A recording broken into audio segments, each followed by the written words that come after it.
Selamat datang di channel Pemuja Malam. Jangan lupa like, share, and subscribe ya. Terima kasih.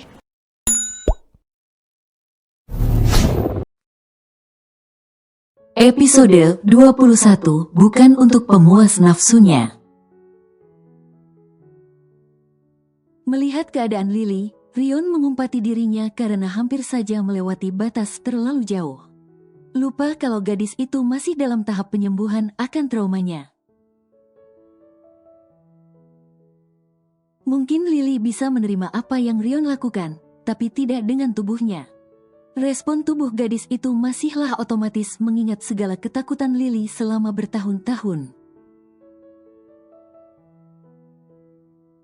I'm sorry, love. Aku keterlaluan karena begitu menginginkanmu saat ini. Maafkan aku, oke? Ucap Rion lembut seraya mencium dahi dan mengelus kepala sang gadis. Lily mengangguk, mengerti karena bagaimanapun Rion hanyalah seorang pria dewasa normal. Tentu kebutuhan biologis seperti itu kadang mengganggunya. Terutama dengan adanya Lily sebagai sang kekasih, namun penuh dengan batasan untuk menyentuhnya. Rion membaringkan diri di sebelah Lily, menarik gadis itu ke dalam pelukannya. Baginya sang gadis dalam dekapan Rion seperti ini sudah lebih dari cukup. Karena Rion menginginkan sang gadis bukan untuk pemuas nafsunya, tapi kehadiran gadis itu di sampingnya. Sebagai cintanya, sebagai bagian dari hidupnya. Bagaimana keadaan si kembar? Tanya Lily setelah ia jauh lebih tenang dari respon tubuh sebelumnya. Mereka benar-benar dalam keadaan tidak manusiawi saat aku melihatnya di lelang itu. Mereka bahkan sempat tidak mengenali Bianca dan takut dengan kehadiran semua orang. Mengingatkanku akan Lukas dulu, itu menghancurkan hatiku melihat si kembar kemarin. Tapi Bianca sudah membawanya pulang ke rumah, dan aku yakin mereka akan baik-baik saja setelah ini. Jawab Rion, aku menemukan keberadaan ayah mereka berdua. Kata Lily langsung, tangannya memainkan tangan Rion, takut kalau pria itu akan kehilangan ketenangannya. Ketika mendengar tentang mantan suami Bianca yang telah menghancurkan hidup wanita itu.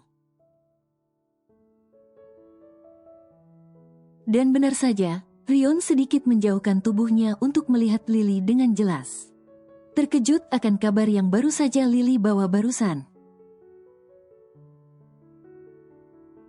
Kau menemukan si brengsek itu? Konfirmasi Rion. Lily mengangguk. Dia ada di Las Vegas dan tinggal dengan seorang wanita di sebuah apartemen. Dia sudah tinggal di sana sejak 2 bulan lalu. Amarah Rion kembali memuncak mendengar tentang pria tersebut. Dia hidup dengan tenang setelah menjual anak-anaknya. Akan kupastikan dia kehilangan kaki dan tangannya. Tidak akan kubiarkan dia hidup dengan baik dan mati dengan tenang. Raung Rion yang telah kehilangan ketenangannya. Tenang, kau harus tenang. Lily mengingatkan, bagaimana mungkin aku bisa tenang setelah tahu apa yang brengsek itu lakukan pada keluargaku? Seru Rion, hei, kau bisa membangunkan Lukas. Tenanglah, tarik napasmu, Beb. Aku menjamin kalau dia tidak akan pergi kemanapun dalam waktu dekat ini. Ucap Lily seraya mengelus dada Rion untuk membuat pria itu tenang.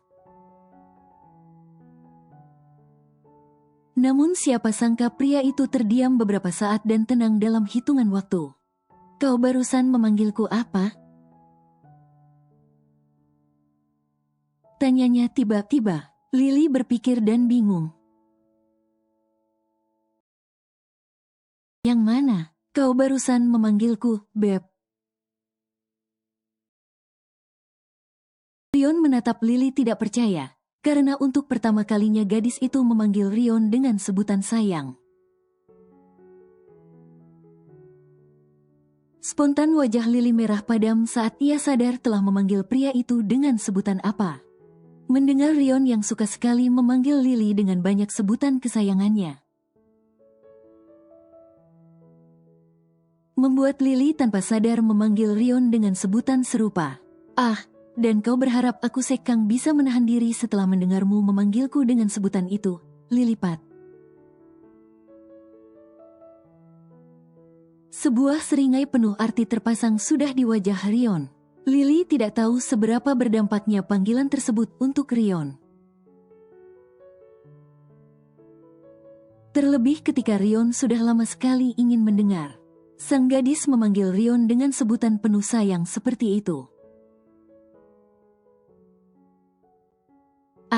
Menjauh. Aku tahu apa yang kau pikirkan sekarang, pervert.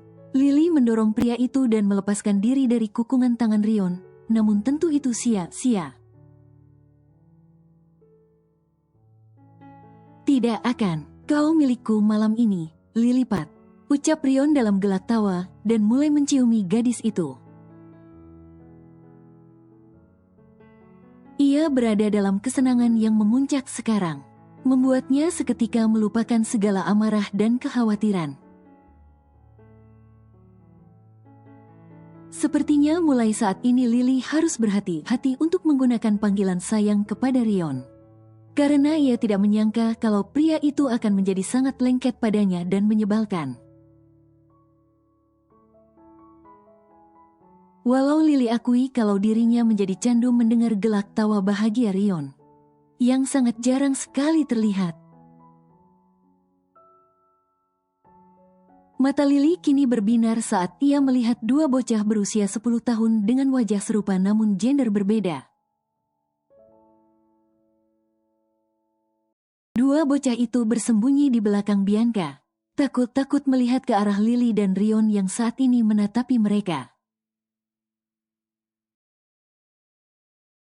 Ia benar-benar tidak menyangka kalau si kembar mengambil gen dari sang ibu secara keseluruhan, bersyukur akan hal itu. Akan sangat menyebalkan jika dua anak menggemaskan ini memiliki kemiripan dari ayahnya yang brengsek. Takut kalau ketika besar nanti ada penolakan dalam diri mereka berdua. Jika memiliki kemiripan dengan pria yang menghancurkan hidup mereka berdua dan juga Bianca, mereka jauh lebih baik sekarang.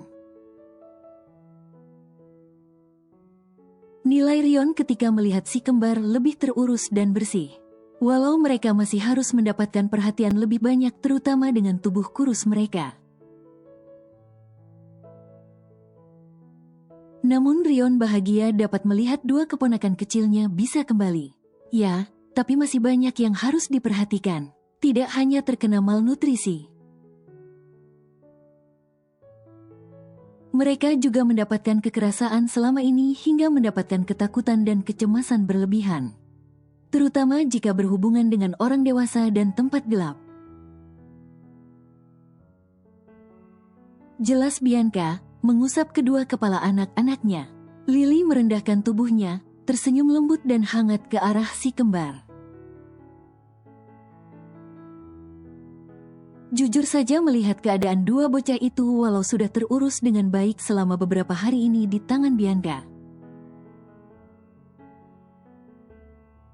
Lily dapat melihat jejak menyakitkan dan ketakutan di wajah dua bocah itu. Membuat Lily sungguh tidak berani membayangkan apa yang telah bocah-bocah itu dapatkan. Berikan salam kalian. Itu Lily, dia orang yang baik, yang membantu Mommy menemukan kalian berdua. Beritahu Bianca kepada si kembar ketika mereka waspada ketika Lily merendahkan tubuhnya. Halo, aku Lily. Boleh aku tahu nama kalian berdua? Sapa Lily dengan nada luar biasa lembut bahkan tidak mengendurkan senyum indah di paras sang gadis. Arthur, sahut bocah laki-laki di sebelah kanan Bianca, masih sedikit bersembunyi di balik sang ibu. Arabella, sahut pula si kembar perempuan yang ada di kiri Bianca. Senang bertemu dengan kalian berdua, Arthur, Arabella. Aku punya kue, apa kalian mau? Aku juga ingin memperkenalkan seseorang pada kalian berdua. Lily bertanya, yang seperti biasa membiarkan para bocah memilih. Hingga tidak ada nada paksaan yang dapat membuat kedua bocah itu segera menolak. Si kembar menoleh ke arah Bianca, meminta pendapat sang ibu tentang apakah mereka harus ikut Lily atau tidak. Pergilah, Lily benar-benar pandai membuat kue, kalian pasti suka. Mommy juga ingin bicara dengan paman kalian dulu. Kata Bianca, si kembar mengangguk dan melihat ke arah Lily, masih menilai apakah mereka harus ikut dengan gadis itu atau tidak. Namun Arabella mengambil langkah maju untuk mendekati Lily hingga ia berdiri di depan sang gadis. Melihat hal itu, Arthur yang secara waktu kelahiran menjadikan dirinya sang kakak, ikut melangkah maju dan berdiri di samping Arabella. Senyum Lily merekah semakin lebar, senang melihat tidak ada penolakan dari kedua bocah ini. Dengan lembut ia memegang masing-masing tangan si kembar dan mengajaknya ke ruang tengah, di mana Lucas sedang bermain bersama Dante. Lucas, lihat siapa yang datang. Ini sepupumu. Kakak-kakakmu datang berkunjung, ucap Lily ketika memasuki ruang tengah. Lucas yang melihat Lily datang bersama dengan dua bocah tak ia kenal, bingung.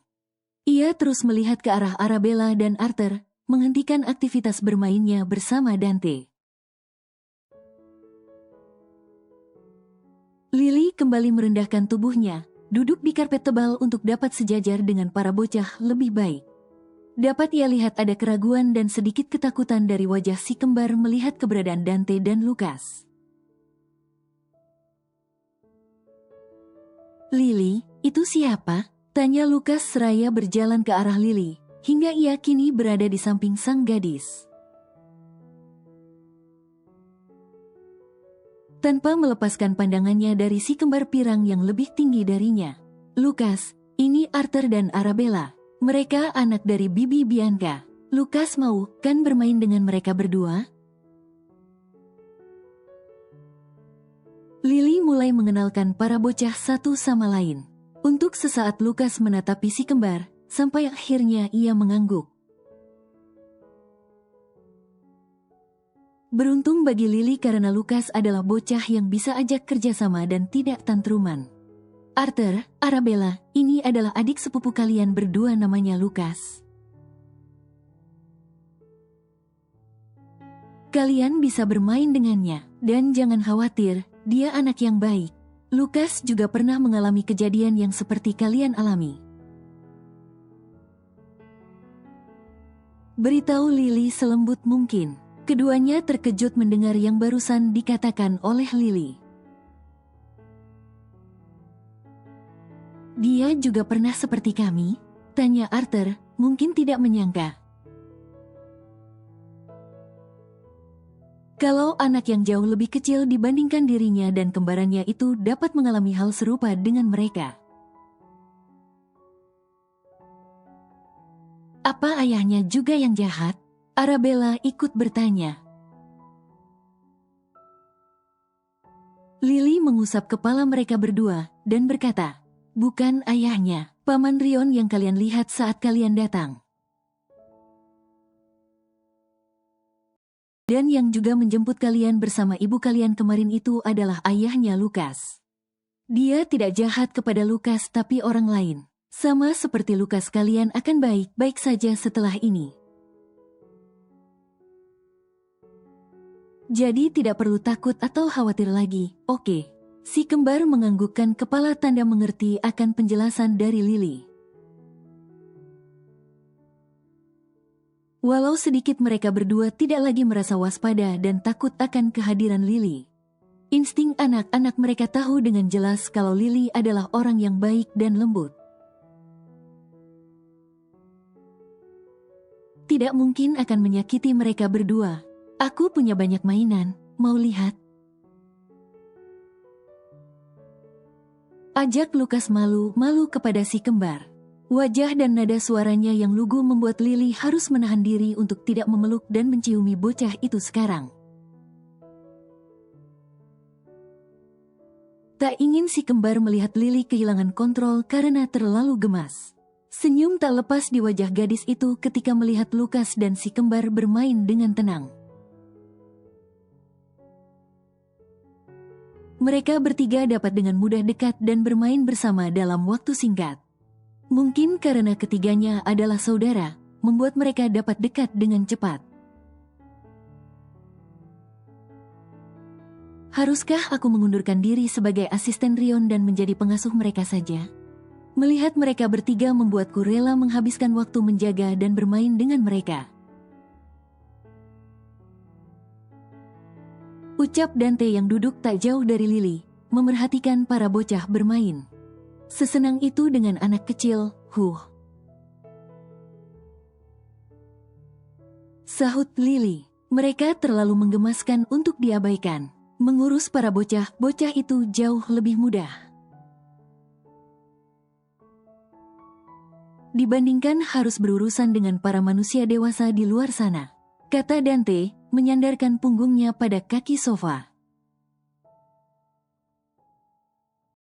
Sepertinya pekerjaanmu terlalu berat sampai kau berkata seperti itu. Tapi dari yang kudengar, kau mendapatkan gaji dan uang yang banyak dari Rion untuk pekerjaanmu.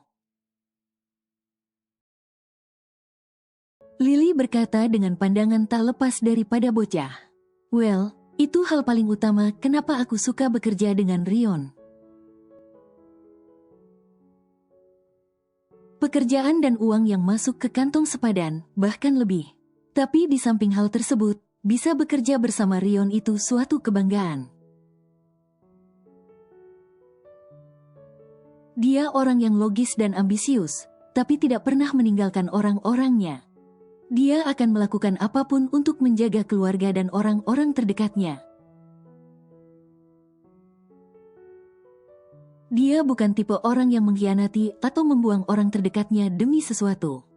Tapi orang-orang selalu melakukan hal tersebut kepadanya sejak dulu. Kata Dante, senyumnya menghilang ketika ia mengatakan kalimat terakhir dari mulutnya. Lily bisa melihat perubahan ekspresi dan nada suara dari Dante. Setelah lama tinggal di sini dan berpapasan dengan Dante, ia belum pernah bicara face to face seperti sekarang. Selama ini ia selalu melihat Dante dalam mode bekerja, baru ini ia mendapati pria berambut perunggu itu dalam mode santai. Jangan menatapku seperti itu. Jika Rion melihatnya aku akan dilemparkan ke palung Mariana olehnya. Canda Dante ketika mendapati sang gadis menatapnya. Aku hanya penasaran bagaimana kau bisa mengenal Rion. Kulihat hubunganmu dengannya lebih dari sekedar atasan dan bawahan. Lebih seperti teman baik yang telah saling mengenal lama, kata Lily, karena sejak pertama. Lily tidak pernah sekalipun mendengar Dante memanggil Rion dengan sebutan bos atau semacamnya. Air muka Dante berubah, senyumnya hilang sepenuhnya. Seolah apa yang Lily tanyakan bukanlah hal yang menyenangkan untuk dijawab. Ada apa? Tanya Lily yang menyadari perubahan drastis ekspresi pria berambut perunggu itu. Pertemuanku dengan Rion bukan cerita yang menyenangkan, karena kami berasal dari kalangan yang jauh berbeda. Di mana mungkin hanya Rion yang menerimanya, kata Dante. Maksudmu? Lily kembali bertanya, penasaran akan masa lalu Dante dan Rion yang tidak pernah Lily tahu. Atau mungkin sebagian orang. Aku berasal dari distrik merah. Terlahir dari seorang pela dan tumbuh sebagai pencuri. Dan aku orang yang pernah ikut andil dalam menculik Rion. Ucap Dante tak terduga. Keterkejutan tergambar jelas di wajah Lily, tak menduga kalau ia akan mendengar hal seperti ini. Ia selalu mengira kalau mereka berdua bertemu di sekolah, kampus, atau semacamnya. Namun ini benar-benar di luar dugaan. Dante yang Lily lihat sebagai orang berperilaku baik dan luar biasa, serta cerdas dalam banyak hal, justru memiliki masa lalu berkebalikan. Dan ketika Dante menceritakan lebih jauh, Lily sampai tidak bisa berkata-kata. Pria itu telah melewati jalan berduri, di mana setiap langkah memberikan rasa sakit. Perhatian Lily kini teralih sepenuhnya ke Dante.